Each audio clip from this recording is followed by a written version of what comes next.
Do you want to know more about how you can eat for better health and longevity, and how your diet and lifestyle can play a part in chronic disease? Then you're in the right place. I'm Claire Day. And I'm Daisy Lund, and we are both plant-based doctors with a passion for improving nutritional education. In this podcast, we will bring you all the latest medical evidence on how a plant-based diet can improve your health whilst being kinder to the planet and fairer to the animals that we share it with. Twice a month, we bring you interviews from experts in the field with a focus on an important topic related to plant-based health, all while sharing recipes and food ideas. So, welcome to, in a nutshell, the Plant-Based Health Professionals podcast. Hello everybody, and welcome to part 2 of the obesity series. We hope you enjoyed part 1, our discussion with Dr. Sue Keneally, which highlighted the many practical aspects of how a plant-based diet can aid in weight management. In part 2, we speak with Dr. Christopher Damman, or should we be saying Professor Damman, given Chris is an Associate Professor of Gastroenterology at the University of Washington. We did fail to clarify his title with him, but what I hope and think we did clarify is how the gut microbiome, the billions of bacteria and other organisms in our guts, play an important part in managing our appetite and weight. And how a change in our diets over the last 40 to 50 years has had an impact on the microbiome, which could be contributing to our obesity epidemic. Yeah, this is a fascinating discussion, and we learnt a lot more about gut hormones, the incretin hormones, which are our own natural versions of the GLP-1 weight loss drugs like Wegovy and Ozempic.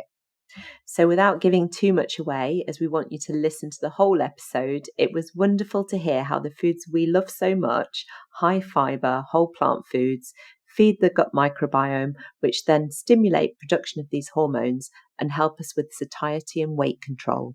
Indeed. And there's a lot of information in this episode, and have a read of the various articles that Chris has written on this topic, which we've linked in the show notes, as well as the wealth of information on his website, Gut Bites MD. And listen to the end to hear what a gastroenterologist eats for dinner on a Friday night. Can we just say a big thank you to everyone who's already left us a rating or a review?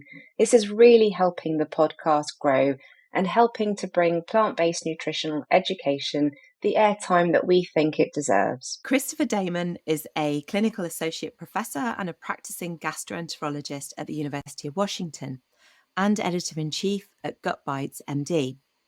He's a former initiative lead of gut health at Bill and Melinda Gates Foundation. He holds an MD from Columbia University, an MA in Molecular Biology and Biochemistry from Wesleyan University, and is board certified in gastroenterology. His research interests include food and microbiome-based therapeutics for metabolic disease. So welcome, Chris. Thank you for coming on the podcast. Claire, it's a pleasure. Thanks for the invitation. Right, brilliant. Now, you first came to our attention through an article entitled "Your Body Already Has a Built-in Weight Loss System That Works Like Wegovy, Ozempic and Mounjaro, Food and Your Gut Microbiome." Can you tell us a bit more about your background and how you came to be interested and involved in research in health and the microbiome? Yes, very happy to. So I'm a clinical practicing gastroenterologist at the University of Washington, but my career has always been at the translational interface of research and clinical application. And actually spent 5 years at the Gates Foundation working on gut health and microbiome targeted therapies for undernourished women and children. And more recently have doubled down efforts on overnutrition, recognizing that this is really a problem that's spreading around the world. So in terms of the article, there certainly has been a lot of press around GLP-1 analog drugs recently. And what is quite relevant is these drugs are actually derived originally in their inspiration from hormones that are made right in our own gastrointestinal systems by specialized cells that sense the nutrients that we eat and then really send these messages to locally the gut, but then also to the rest of the body on whether those foods are present or not, whether we should be hungry or not, and how to process that energy. What's super interesting is this is a system that we've known about for some time, since perhaps even the 70s, called the colonic break, where we knew that certain foods and nutrients would cause a relative slowing in the GI tract. We just didn't have the sophistication around, well, what were the specific signals doing that? We now don't know that. We know that GLP-1 and other so-called incretin hormones are actually incredibly important in that colonic break. Mm. Well, we might have to drill down into the actual hormones a bit further in a minute. But obviously, you've mentioned that your interest has shifted to obesity. And we've discussed previously on this podcast the health burden of obesity in the UK. But given that what happens in the UK is often just lagging behind what's happening in the US, we wondered if you could actually give us a bit of an outline of the current state of the obesity challenge in the US. Yeah, so obesity worldwide is a mounting problem. There was just a large publication. It was a meta-analysis of many different studies looking at obesity across many, many different countries. And the estimate is now that there's roughly 1 billion people that are obese worldwide, which is really staggering. Now, in terms of where the UK and the US fall, I don't know if I would necessarily characterize one versus the other ahead of the obesity curve. What I will say, though, is the regulations around food might actually be a little bit more progressive in the UK in terms of some of the front of label packaging that's available with the stoplight designation that the UK has, as well as some of the regulations that the government has put in around certain nutrients. But yeah, it's a staggering problem around the world, and in the United States and the UK, there are no exceptions. When we've seen you give a talk before, there was one that people can watch online where you were talking at the University of Washington. It seems that something happened in the 1970s. So should we just conclude that since the 1970s, we've been eating more because calories have become more dense, more cheap, and we're moving less? Is that about what's happening at the moment? Well, there's tons of hypotheses as to what's driving the epidemic of metabolic disease, including obesity and diabetes. But one of the leading theories is that a change in the foods that we had been eating is contributing disproportionately. Certainly, exercise is an important part of it. And we saw a relative diminution in exercise associated with COVID and staying at home and moving less. And so that certainly exacerbated the problem, likely. But change in our food system is also probably disproportionately contributing to the obesity epidemic. Exactly what that change is, there's certainly lots of debate. But one of the leading theories is that certain types of foods, highly processed, so-called ultra-processed foods, may be contributing. And there's quite a bit of data behind this. Ultra-processed foods is a really imperfect designation because there are types of ultra-processed foods that probably are healthier than others. But it's one of the better metrics that we have right now for determining whether a food is healthier or less healthy. Right. And just because not everyone listening to the podcast will know exactly what we mean by food processing and the way that we can measure that, can you give us a bit of an understanding about what an ultra processed food is and what maybe a less processed food is? Absolutely. So ultra processed foods, there's actually a rigorous definition that was developed out of Sao Paulo, Brazil, the so-called NOVA classification.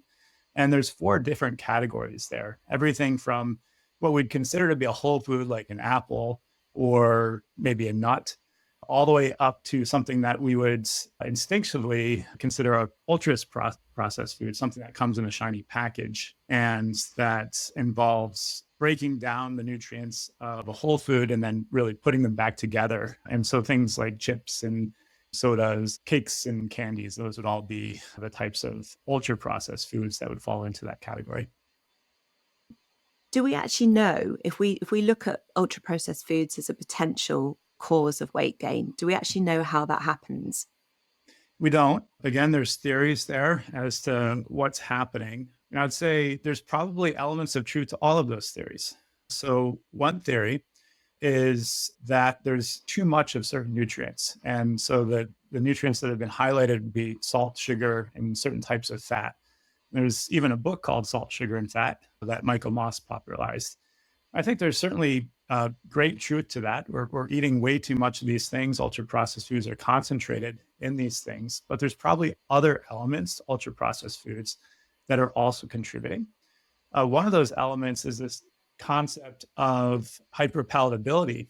And that basically refers to how salt and sugar, salt and carbohydrates and fat come together in very specific ways in order to make our brains quite literally crave them and to establish an addictive like behavior associated with those foods. So there may be an element of that as well. There's also new theories around how ultra processed foods breaks down the ultrastructure of the cells within food and how that ultrastructure is actually really important. So you can imagine if something's completely broken down, we can absorb all that energy much more readily versus something that's still an intact nut or an intact apple. We have to work really hard to break that down and digest it. And actually, a lot of those calories end up not getting absorbed and digested and coming out the other end. There's some really fascinating studies where folks have measured the energy in the stool coming out the other end and shown that there's differences there. But one of the theories that I'm particularly interested in is how it's not just the things that are added that are conventionally considered bad, but it's the things that are missing, which we conventionally might consider good. They're really neither good nor bad. It's just that we get too much of one and not enough of the other. And the things that are missing, I refer to as the four phonetic Fs of food. So that's fibers, phenols. It's a little bit of a cheat because it's a pH, but bear with me. Good fats, and then fermented foods. And these all have special bioactives within them that are relevant not just to our cells, but to the cells of the microbiome that exist within our gut. Mm. So that's where we get some overlap, isn't it, between the categories? So, sometimes as a healthcare professional, you sort of look at the NOVA classification, and it's been around for a while now, and it goes into these four categories. And I think there was a tendency in the beginning for health professionals to say, well, if it's category 4, it's bad. And if it's category 1, it's basically good. And then you've got the gradations in between. But I'm sort of leading here, but do you think that's a good way of using the classification system? Yeah, so I think it's a step in the right direction, but for a lot of the reasons that people have pointed out, it's imperfect. And there are examples of ultra processed foods that are better for you than other ultra processed foods. And similarly, all foods that meet NOVA classification 1 aren't equally healthy for you. There's some that might be less healthy. So I would say in terms of how it stands up epidemiologically, it does point us in the right direction, but it's not perfect. And there's other scoring systems that exist currently out there that also help point us in the direction of health. So for example, Health Star in Australia is a fronted package scoring system. There's Nutri-Score that's available in many parts of Europe, which is a 1 to 5 color scale. There's the Stoplight system that's available in the United Kingdom that I imagine many of your viewers are familiar with. And there's plenty of other scores as well. If you look at these scores and you look at the top scoring foods, the best ones, and the lowest scoring foods, the worst ones, they're more or less all aligned with each other. It's just the nuances of some of the things in between that really aren't perfect. My personal pet interest is in how nutrients relate to each other and the ratios of those nutrients. And this is a project that I've been working on to develop another system that takes into account ratios like carbohydrate to fiber ratios or sodium to potassium ratios, saturated fat to unsaturated fat ratios. And I'm in the process currently of comparing that system, which I've called Nutrient Consume Score, NCS, to some of the other leading systems at the level of epidemiology as a validation of this scoring system. And then very keen to actually take that in the direction of a clinical trial gold standards, comparing an app that uses that scoring system for guidance to an app that might have a slightly different algorithm or scoring system associated with it. But it's still a work in progress. Brilliant. I think we might be reflecting on that a bit later as well. I wanted to come back to what you said about the 4Fs, and of course, fiber being one of them. And one thing that we were trying to understand when we were thinking about doing this episode was in terms of say, a breakfast cereal that's got fiber added. Mm-hmm. So can fiber itself actually be a processed food? And is that a good thing Yeah. when you're looking at a food? 100% yes. Whole foods are always going to be the best way to go. So a whole grain like oatmeal, especially a steel cut oat, or whole grain pasta, for example, as opposed to just a white pasta, whole grain bread, as opposed to a white bread. These are going to be the best options for getting fiber in. And certainly whole grains, they don't have a monopoly on fiber. Fiber is found in just about every plant. Nuts, seeds, and beans in particular are great sources of fiber.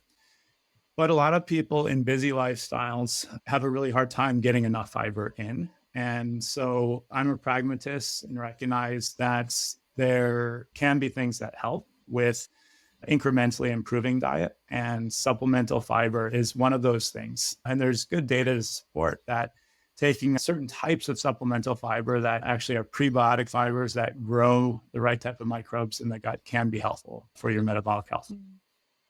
Yeah, I mean, one reason I was thinking about that was because sometimes when I'm sort of talking to other healthcare professionals about fiber and how to talk to a patient about what they have for breakfast, for example, one of the slides that I talk about runs through what people might have for breakfast and looks at the fiber content. And I'm always a bit stumped by the fact that when I talk to them about having, say, a 40-gram portion of oats, that it only has about 3 point something grams of fiber. Whereas, do you have Weetabix in the US? We have something similar, yeah. Right. Okay. So you have 2 Weetabix and you can get 10 grams of fiber. So I find myself sort of saying, so if you're talking to a parent that's talking about giving their child breakfast, it might be that 10 grams of fiber that they're getting in the Weetabix, that's a good thing because it's always instead of what. But I'm never completely sure that what I'm saying is right when you take into account the ultra processed food aspect of it, or even, if it was a category 3 food. Mm-hmm. Yeah, I think another thing that you can use as a guide is the ingredient label. And if it's a relatively clean label with few ingredients, that's also a good indicator that it's maybe a healthier food for you. And Weetabix, if I recall, is not dissimilar from shredded wheat. And the ingredients are slim. I think it basically boils down to wheat. Maybe there's one or two others, but it's pretty minimal. Whereas you might look at another designated high fiber cereal and there's tons of added sugar and other things in there that might make you scratch your head and wonder, well, what is that? I don't even recognize that name. So yeah, I would say use the ingredient label as a guide as well. Yeah. So I'm going to change tack slightly here and come back to the fact that when I talked to you about the title of the article that we'd read that we were so intrigued by, we started talking about gut hormones.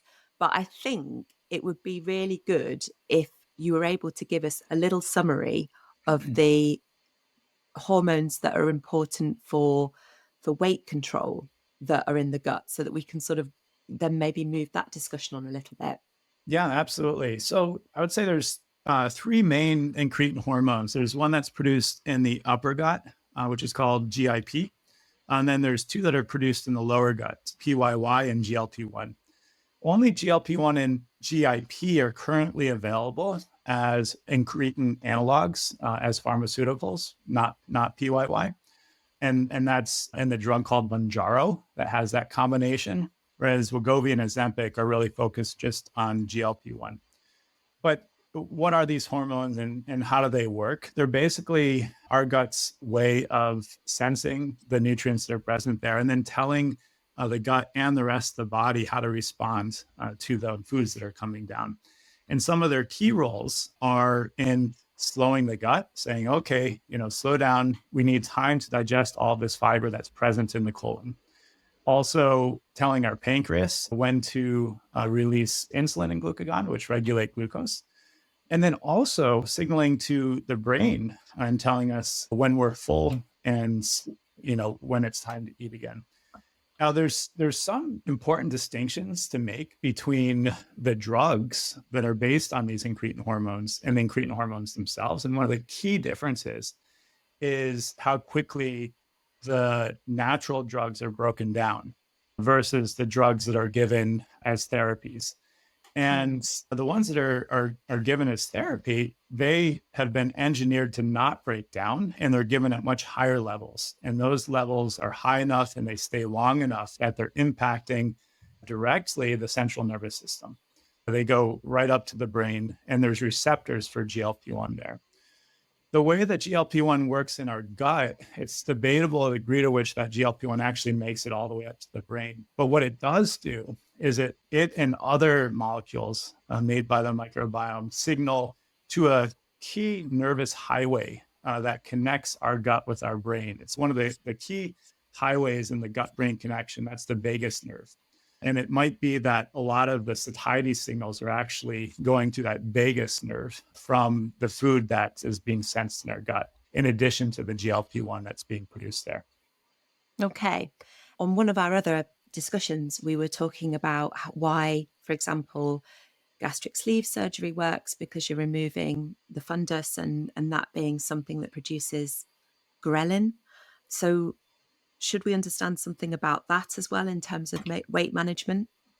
So absolutely, this is a really fascinating area of research. And while it was originally thought that the various gastric surgeries for improving weight and improving metabolic disease were really just a matter of decreasing the size of the stomach, so a sleeve or bypass, we've learned that it's probably more than that, and that there may be a component of shunting all those nutrients rapidly down to the large intestine, where the microbes then produce factors that stimulate GLP-1 and other hormones. And so it might be an indirect way of actually creating more of GLP-1, and gastric surgeries might be working in a way that's actually not dissimilar from these incretin hormone therapies. Right. So you mentioned the microbiome there. So I think Daisy wanted to move on to that as a topic of discussion. Yeah, thanks, Claire. I wanted to ask you a bit more, Chris, because I haven't heard of these incretin hormones since I was in medical school. So I'm a bit confused about how they relate to the microbiome, I suppose. I think you went to a better medical school than me, because I don't remember learning about these. A long time ago. Yeah, I guess I sort of understand that they're hormones in the gut, and I understand, like you've just explained, about how they can have an impact in our brains. But how does that relate to the microbiome? So everyone talks about the gut microbiome and how important that is. How does the two link? Yeah, so in the upper gut, you can imagine that GIP is responding directly to a lot of the nutrients that are being broken down from food directly. In the lower gut, that's true as well. To a certain degree, nutrients can directly stimulate the production of GLP-1 and PYY. But disproportionately, it's probably signals that are coming from our microbiome that are causing these hormones to be regulated. And the specific things that the microbiome are making are actually probably derived from fiber and from polyphenols. And both of these compounds are present in plant-based foods. So what the microbiome is doing is taking fiber and converting it to short-chain fatty acids like butyrate. And butyrate in turn stimulates very specialized cells within our lower gut to produce PYY and GLP-1. Okay, right, that makes more sense now. So are there studies that can tell us a bit more about how our microbiome does link to obesity directly? Yes. So in terms of direct linkages, there have been studies that look at microbiome in obese individuals versus non-obese individuals. And just like any other epidemiological corollary study associated with disease, you find differences. And I can, talk about some of these poetic sounding bacteria that are present in relatively different amounts in folks that are obese versus non-obese. But beyond correlation, because we haven't really done much in the way of fecal transplants per se for obesity, there's anecdotal reports of folks that have received a fecal transplant from an individual that's obese and put on weight and vice versa. But these are just anecdotes. They're N of one experiments, and it's really hard to come to too many conclusions from that.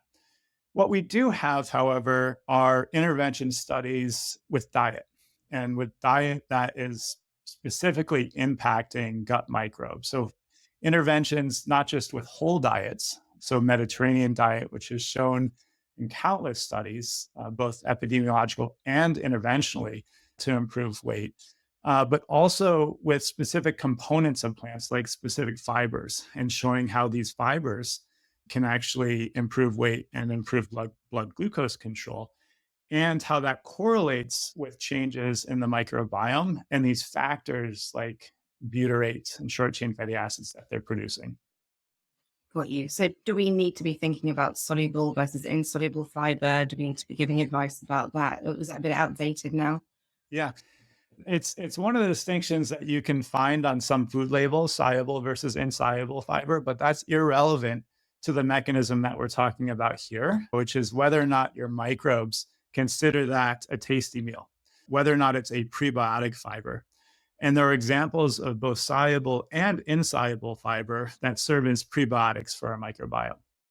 Great. So just go for as much as we can, or is there a particular amount of fiber that we should be recommending?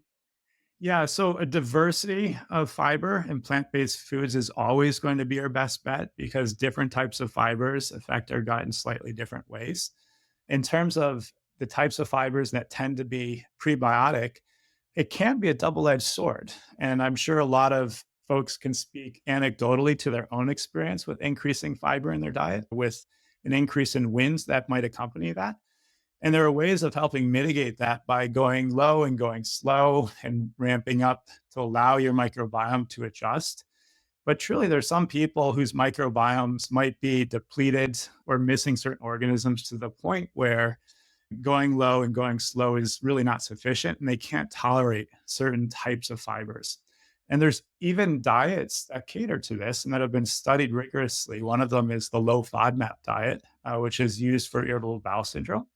It was developed out of Monash University in Australia, and it basically removes certain types of foods that are high in fibers that are more readily fermented in the upper gut and that more readily contribute to gas and to looser stools. So it's not a one size fits all, and it's not just increased fiber at will, but it's really a matter of listening to your body and how you respond to different foods, because personalized approaches to nutrition is really, really important. And also finding a healthcare professional who understands deeply how fiber impacts the gut, somebody who might be trained in a FODMAP diet to help guide you on pursuing a diet that your gut likes. Yeah. So as a gastroenterologist, would you recommend a low FODMAP diet to people that can't tolerate certain FODMAP rates? Yeah, so I wouldn't, outside of the context of a clinic, make any recommendations. But if you are suffering from, GI complaints, you certainly would talk with your own provider, because there's many different reasons, not just irritable bowel syndrome, that could be causing those complaints. And it's important to make sure that you're not missing those other things. But if in the context of that relationship with your provider, you come to the conclusion this is irritable bowel syndrome, yes, a low FODMAP diet can help. Hmm. And what would you say to people that go completely low fiber, low carb, keto? They say that's sort of the cure to all their GI distress, carnivore diet, for example. Yeah. I never discount the experience of an individual or of a patient that I'm seeing in clinic. I listen to what they have to say. And if that's their experience, I give it serious consideration. And in terms of mechanistically how this might be working, it really harkens back to this concept of some people's guts are almost like a bleached coral reef in terms of the diversity that's lacking there. Compare that to a vibrant aquarium. And it doesn't matter how much sunlight or fertilizer or what have you that you give to that environment, it's not going to repopulate. And so in some people, it really, barring a fecal transplant or a live bacterial product therapy that companies are working on, giving high fiber plant-based foods can be really rough on their guts. And why is that? Is that just from years of not being exposed to these foods, or is there more to it than that? Yeah, so probably a lot of different things that are conspiring to a relative decrease in diversity in guts of individuals. And there's some really interesting work that's been done out of Stanford University looking at the microbiome of the Hadza and other hunter-gatherer populations and comparing that to industrialized societies. And there are missing microbes, and there's a dramatic decrease in diversity if you compare the two. Now, why is that? I think diet has a huge part to do with it, but it's probably not the only thing. There also may be an impact of certain types of medications, specifically antibiotics, but maybe other drugs as well that are contributing to that decrease. Antibiotics are incredibly valuable, incredibly important for very specific indications. If you have a bacterial infection, and your doctor's recommending it, you definitely need it. But any medical therapy, there's a cost benefit ratio and analysis. And so antibiotics might be contributing, but there's probably two other things that might be contributing as well that we don't think about as much. One is stress and lack of sleep, and the other is exercise. And our bodies really are these sort of finely oiled, very complicated, intricate machines that interact with our environment. And these many inputs from the environment, I call them the four M's, just like there's the four F's. So molecules, microbes, movement of mind. Molecules are food versus toxin. Microbes, microbiome versus pathogens. Movement is exercise versus lethargy. And mind is sleep and mindfulness versus insomnia and stress. These are all working in a bidirectional pathway with our gut. So they're impacting how healthy our microbiome is in our gut, but vice versa, how healthy our microbiome is in our gut is impacting all these dimensions of our life as well. Yeah, I've got a very sensible colleague who always says stress can contribute to every ailment that the human mind body is very real. Yes, absolutely. Yeah.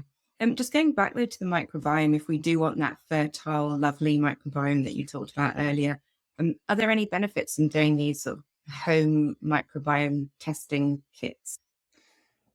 I think they're fascinating. I mean, I've done them because I'm interested, but how much you can actually derive from a lot of these testing kits in terms of practical changes in your diet and your lifestyle, I think is somewhat limited. There are exceptions out there, and there are some companies that are really focusing on blood sugar control and using analysis of your microbiome for that purpose. And there's actually decent data that can be useful. But for just general lifestyle advice and what to eat and not to eat for the average consumer, these microbiome profiling kits are super interesting. But it's really hard to know exactly what to do about the results other than the simple advice of eat food, mostly plants, not too much, as Michael Pollan has popularized in his book, Omnivore's Dilemma. Yeah, we like that. I like keeping it simple, very much so. You mentioned the four Fs, and we've talked a lot about fiber. Can we talk a little bit about the other Fs? I just wanted to ask you about the fermented foods. I read somewhere this wasn't part of our diet 40, 50 years ago. Why do we suddenly need kimchi in our diets now? I would say just the opposite. It was part of our diet, maybe not 40 years ago, but 100 years ago and beyond, before we had refrigeration, and inadvertently as well as advertently. And we probably ancestrally evolved lock and step with fermented foods because foods would spoil, not in the sense of this food is not good for you, but in the sense that microbes would grow in it, the natural microbes, and we'd eat it because we didn't have refrigerators. And we came to actually train for that fermentation and develop fermented foods that were intentional as a result. And if you look at ancestral foods, fermentation is huge. When I was at the foundation, one of the last programs that I launched was cataloging fermented foods around the world and understanding what it is about fermented foods that it might actually be beneficial to health. And so bringing together what I call wisdom tradition with technology to find a path forward. Now, how much literature and research is there really around the benefits of fermented foods? It's still pretty nascent and early. But one of my favorite studies is a study that was conducted out of Stanford University by Justin Sonnenberg and colleagues. And they basically counseled individuals to eat high amounts of fermented foods in one arm, high amounts of high fiber foods in another arm, and then compared the outcomes in terms of the diversity of the gut, as well as how much inflammation there was found in the blood. And interestingly, it was the fermented foods that won out. So they had less inflammation in the blood and more diversity. And it's one of the few dietary interventions that's been shown to increase diversity in the gut. Amazing. What's your favorite fermented food that you'd recommend? Yeah, I mean, diversity is key, but everything from pickles to kimchi to yogurt. One thing to keep in mind though is fermented foods, especially the vegetable-based ones, tend to be higher in salt. And that's, one thing you know, to temper a little bit of enthusiasm around fermented foods. They come with lots of other really beneficial things, but salt is one of those things that, we do need to take in moderation. And the World Health Organization actually just identified salt as the number one thing to focus on for public health in terms of nutrition. Interesting. Okay, that's good advice. And the other Fs, would you like to talk about fats and phenols? I haven't heard you speak much about them. Yeah, absolutely. So phenols, that's just short for polyphenols, which is a subclass of plant molecules. Plants make these molecules to protect themselves from stress. And there's actually this fascinating theory that we in our guts and our microbes are sensing that stress in plants. And it was an evolutionary adaptation for our own bodies to start preparing for a change in the environment, whether that's a change in the temperature or a relative drought.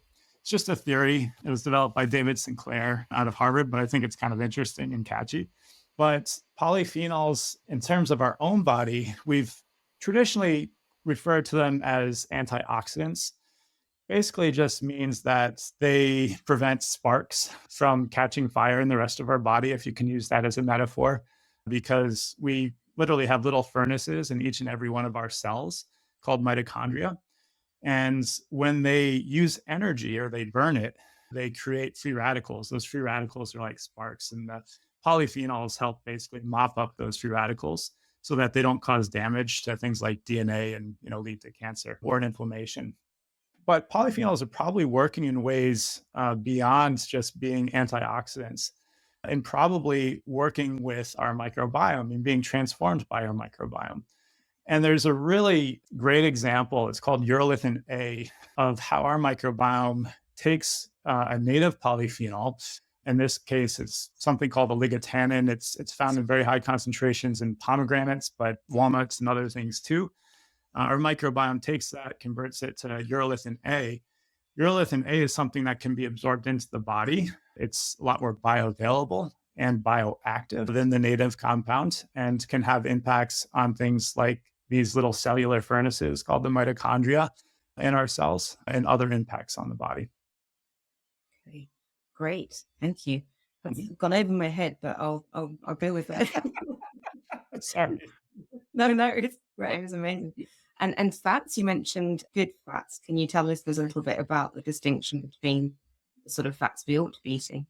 Yeah. So good isn't my favorite term, but it's more which fats don't we get enough of? And those tend to be more of the plant-based fats, the unsaturated and the polyunsaturated, as opposed to the saturated fats.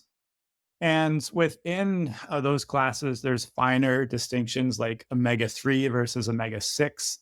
And it's the omega-3s that tend to be the more anti-inflammatory ones. Omega-3s can be found in nuts and seeds in relatively high concentration. And so that's one of the reasons that these are good foods to focus on. Brilliant. Thank you. So we've done a lot of the theory and the effects on different foods on the microbiome. Can we go on to a bit more of the practical aspects now for listeners? I was particularly intrigued about this nutrient ratio calculator that you mentioned earlier. Can you tell us a bit more about that? And is that something that we're going to see coming from your work, or whereabouts are you on that? Yeah, absolutely. So I have what I call my passion projects or pet projects, and most of my time is spent in clinical care or advising companies around nutrition. But in the margins, I've been working on this idea of how we can better categorize food quality specifically as it pertains to how healthy it is for our microbiome. And what inspired the nutrient consume score, the calculator, was this concept that food should be present in natural balance, natural ratios. This is the way that we've evolved to take food in. So ratios like how much carbohydrate there is to fiber, how much sodium to potassium, how much saturated fat to unsaturated fat, and so on. And putting that into an algorithm that then produces on a scale from 1 to 100 where that food is in a relative ranking of health, and using that as a guide for which foods might be healthier than others, even for foods that are processed and that you might find in a box or a wrapper on the shelf, so that you can incrementally improve your health. Certainly it scores unprocessed foods very favorably. But even within the processed foods, it gives you a relative sense of which of those foods might be better than others. See, that sounds fascinating to me because I think processed foods are part of our lives. We can't, well, I suppose you can completely eliminate it if you want, but you're busy. Sometimes you're working, you grab the quickest thing that's available. And to actually know where that lies in a little bit with a bit more nuance, I suppose, on a scoring system rather than sort of 1, 2, 3, 4 would be incredible. Is that something that you think is has interest within government or policymakers or? Yeah, um, absolutely. And one of my aims is to see how well this score compares to some of the existing scores like Nutri-Score and Health Star. And if it scores favorably and predicts health outcomes equally well, there are some advantages to this ratio-based nutrient consume score over the others in terms of the granularity that's available. It's a 1 to 100 score as opposed to 1 to 5 score. But the other advantage potentially is the way you can use a ratio-based algorithm to bring together foods and understand how those foods coming together can be healthy or less healthy, because certain foods will complement each other better than others in terms of these ratios. Where the existing scoring systems break down is, okay, you can just average and say, oh, well, it's a 3 and a 4, so what's the average of that? What nutrient consume score does is it takes into account those actual ratios, and it creates an output as a result of that, because your gut doesn't distinguish between food A and food B. It sees it as this mash, this, conglomerate of nutrients. And that's how the score puts it together as well. Brilliant. Well, that sounds really exciting and good luck with it. I hope you'll be able to come back in the future and let us know how that goes. Yeah, absolutely. And there's currently a prototype of it that's available on Gut Bites MD, or can go and play with it. And as soon as I have it validated and have intent of releasing an app that then, you can scan a UPC code at the grocery store and have real time feedback on how healthy that food is. It's brilliant. This is a prototype we can link in the show notes that people can already use or play with. Yeah. So it's still a living, breathing algorithm. So it's, in flux right now as the epidemiology is done, but you can at least get a taste of what it might look like there. Fantastic. Thank you. We will do. And also, we just wanted to ask you about other policy changes that you think might be important in tackling the obesity epidemic. We had discussions with our patients in clinic, but a bit broader than that. What sort of things you think might be useful? Yeah, so I think consumer awareness is absolutely critical. And that's why I focused on this scoring system. I think front of box labeling is really critical for steering the consumer in healthier directions. If you look at trends in Europe, there are some signals that some of the current legislation and past legislation is actually making a dent and improvement in cardiovascular outcomes. So that's super encouraging. But I do firmly believe that there's a role for government to play here in terms of regulations, whether it's taxation, whether it's around labeling of foods in boxes, or public health education initiatives. I think there's a huge role for government to play here.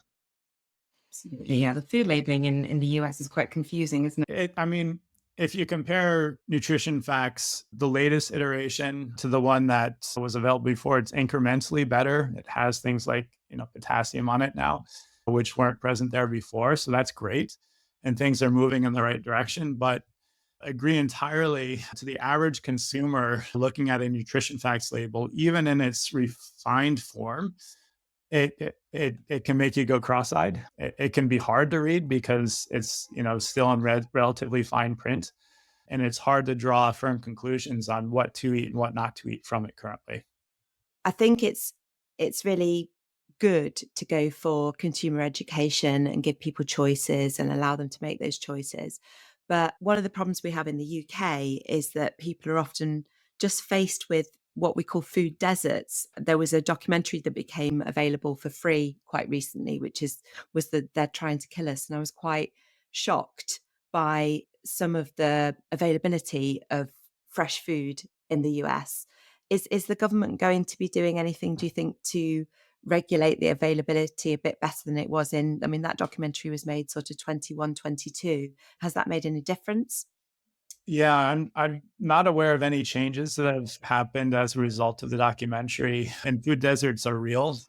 There are grocery stores that are closed in particular parts of cities because they're not profitable. And that places a real stress on the community when that was the major source of healthy, fresh foods, and all that's left are convenience stores. There are programs like WIC in the United States that provides a list of what the healthiest and most affordable options are, and even provides assistance to mothers and children for those particular foods. To eat healthy, there are certain foods like beans and oats and cabbage that are relatively affordable and that are very healthy for you. And so I think this idea that to eat healthy is expensive and more expensive than processed foods, I'm not entirely convinced that's the case. It might not be, you know, a diet that is fancy, but it can be a very nutritious diet focusing on pretty affordable foods as long as you're thoughtful about it. And the WIC program in the US has a really nice list of what those foods are. Okay, thanks for that. Mhm. Right. So we're coming to the bit where we always like to ask our guests what they're having for dinner. And we haven't had a gastroenterologist on for a while. So I'd be really interested to know what your microbiome is getting tonight. So I've got three relatively young girls at home, and they like to remind me that, Dad, it's okay to cheat every now and then. And I'm all for that. I think being too legalistic about a diet is fraught. And this particular night, I'll be forthcoming that we're having pizza. And it's pizza that we're making at home. So it's some crust that's a dough pre-made, and just have to stretch it out and add various toppings. And it's a huge hit in our family. So, of course, I'll be piling tons of veggies on top of my pizza and encouraging my daughters to have some as well. Very nice. It's funny because we always seem to record on a Friday, and all our guests are like, "Oh, well, it's cheat night tonight. It's a Friday night." I think it's important to keep it real, though. It may be a good thing that you ask that question on Fridays. 100%. Claire, what about you? What are you having tonight? Well, I'm going to use the excuse that it's Friday night, and actually, we're recording this obviously with a time difference, so I've still yet to have dinner, but it's getting quite late, so I bought something that I could cook really quickly, which is similar to pizza. It's potato gnocchi, and I'm going to have that with a tomato and basil sauce. But just to keep things happy down there, I'm going to add some fresh spinach and a bit of extra garlic. And I think that should be okay. And I might have a cheeky piece of garlic bread on the side because I really love that. Sounds What about delicious. you? Yeah, I'm relying on it because sometimes I make my own gnocchi, but these ones, I think they're going to be better. They're not going to disintegrate in the water for a start. So I'm looking forward to those. Another day I'll tell you about a funny story from college about just that. Oh, God. Right. So Daisy, what's being cooked up tonight? Because you're a fan of the homemade pizza base as well, aren't you? Yeah, that's a good one. But no, we're not having pizza. Sorry, Chris, you have to hear what we're both having for dinner tonight. There's nowhere near dinner time in the States.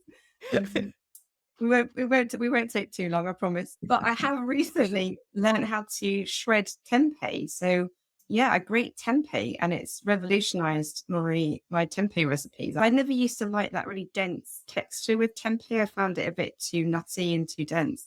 But if you shred it and then just pan fry it with soy sauce or whatever sauce you want, you're going to have that with noodles and some greens on the side. So right. Well, we shall leave it there. And yeah, a really, really big thank you for your time. It's been fascinating, and we look forward to reading more of your articles and more of your work. Absolutely. Real pleasure, Daisy and Claire. Always happy to come back, and hopefully some of our conversation today sparks some inspiration within your listeners. I hope so. And if people want to find you or contact you, where would they find you? Yeah, probably the best place would be gutbites.org. Brilliant. We'll put those links up. Thank you once again. Thanks so much.